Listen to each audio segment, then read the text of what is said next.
Selamat datang. Kita kali ini mau ngebahas sesuatu yang menarik banget nih dari buku Mindset-nya Carol Dweck. Ada bab khusus soal olahraga.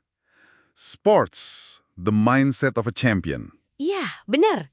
Kita kan sering ya lihat atlet hebat terus mikir, wah gila, bakat alami banget nih orang. Tapi buku ini ngajak kita mikir ulang. Emang iya sesimpel itu? Nah, itu dia pertanyaannya. Bab ini justru kayak nantang pemikiran umum soal bakat alami itu. Ternyata nih, yang sering kita sebut karakter, mental baja, kemauan keras seorang juara, Heeh. itu akarnya justru di pola pikir mereka. Lebih spesifik lagi, growth mindset, pola pikir berkembang. Oke, growth mindset. Jadi bukan soal kamu lahir udah berbakat atau enggak, tapi lebih ke gimana cara pandang kamu soal ya proses, kerja keras, tantangan, bahkan ya kegagalan. Wah, ini menarik banget buat digali. Ayo kita bedah bareng. Kita lihat deh contoh-contoh atlet legendaris, apa sih yang beneran bikin mereka beda? Kayaknya bukan cuma otot ya berarti. Jauh dari itu, mentalitasnya ini. Oke, kita mulai dari mitos bakat alami dulu deh. Di dunia olahraga, kan kayaknya semua terobsesi ya sama si natural ini. Contohnya ada Billy Bean. Ah, iya, Billy Bean. Dulu dipuja-puja banget, calon bintang bisbol alami gitu. Tapi ternyata karirnya nggak secemerlang yang diprediksi orang. Sumber kita bilang, ini ada kaitannya sama kurangnya mindset juara pas dia kena kesulitan profesional pertama kali. Itu kontras banget kan sama Michael Jordan.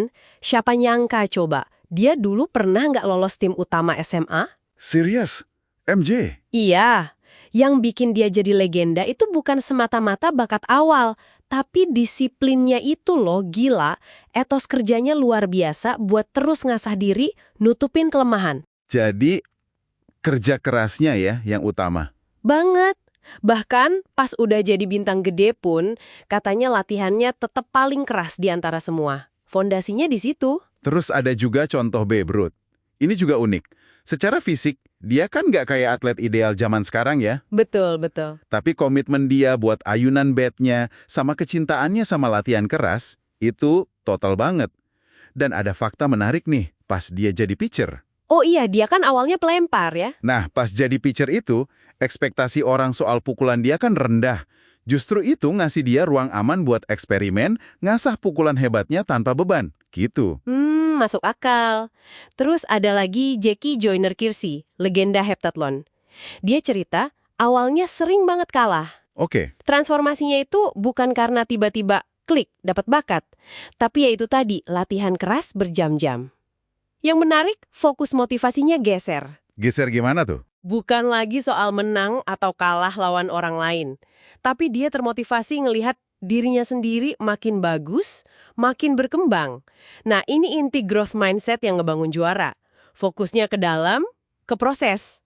Jadi istilah-istilah kayak karakter, hati, kemauan keras itu sebenarnya wujud nyata dari growth mindset ya.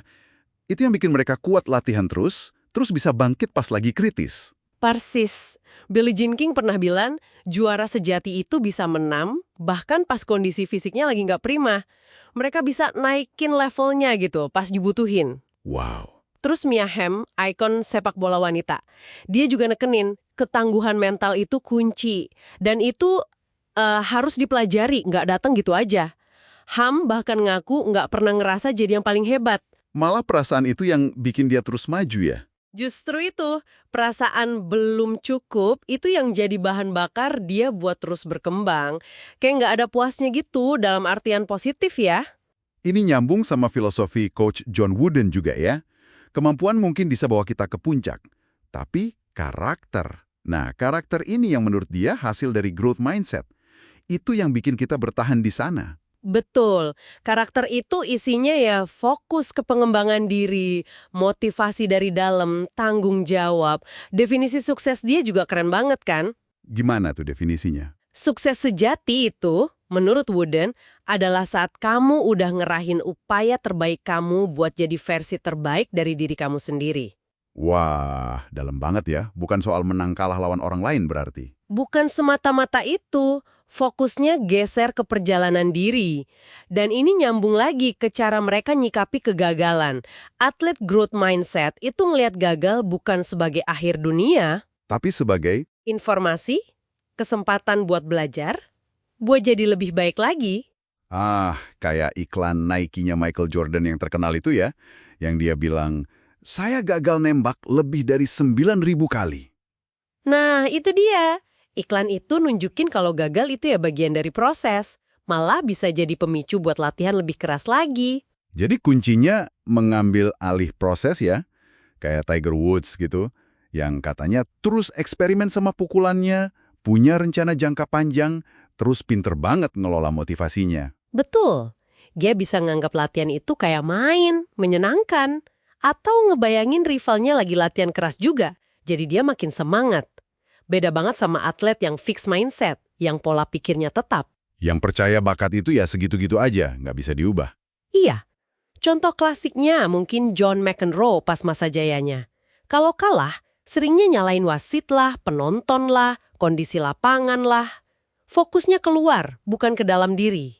Dan beda pola pikir ini udah kelihatan dari usia muda juga ya ternyata. Buku ini ngasih contoh Isis Tilis, pemain basket muda berbakat.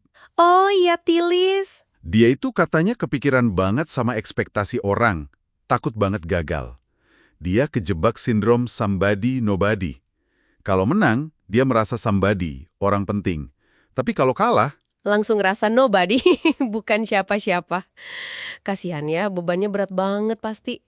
Itu ciri khas fixed mindset. bandingin sama Candace Parker, bintang basket lain. Dari kecil, ayahnya udah nanemin keyakinan kalau kerja keras itu pasti ada hasilnya. Didikan orang tua ngaruh banget ya. Banget. Buat Parker, kritik atau tantangan itu malah jadi pemicu buat usaha lebih keras lagi. Kesulitan itu dilihat sebagai kesempatan buat tumbuh, bukan ancaman buat status bintangnya. Ini nunjukin kalau growth mindset itu bisa kok ditanamin dan dipelajari. Jadi, kesimpulannya jelas banget ya. Jadi juara sejati di olahraga itu bukan cuma soal dapat durian runtuh, bakat fisik dari lahir. Jauh lebih dalam dari itu. Ini soal ngebangun dedikasi ke proses perbaikan diri, ngelihat tantangan sebagai peluang, terus belajar dari tiap kesalahan atau kegagalan. Karakter yang dibentuk ya, bukan sekedar diwariskan. Iya, betul. Dan mentalitas kayak gini, kemampuan buat fokus ke usaha, belajar dari salah, terus dorong diri terus, ini kan gak cuma berlaku di lapangan aja ya. Bener banget. Coba deh Anda yang dengerin, pikirin sejenak. Gimana prinsip growth mindset ini bisa Anda terapin di tantangan atau bidang yang lagi Anda geluti sekarang? Nah, sebagai penutup nih, coba kita ingat lagi kata-kata Coach Wooden. Sukses sejati itu pas kamu udah ngasih usaha terbaik buat jadi versi terbaik dirimu. Bukan cuma soal menang atau kalah di papan skor. Dalam maknanya. Ya. Pertanyaan buat Anda bawa pulang nih. Gimana kalau Anda coba terapin definisi sukses kayak gitu di perjalanan Anda sendiri? Kira-kira apa ya yang bakal berubah?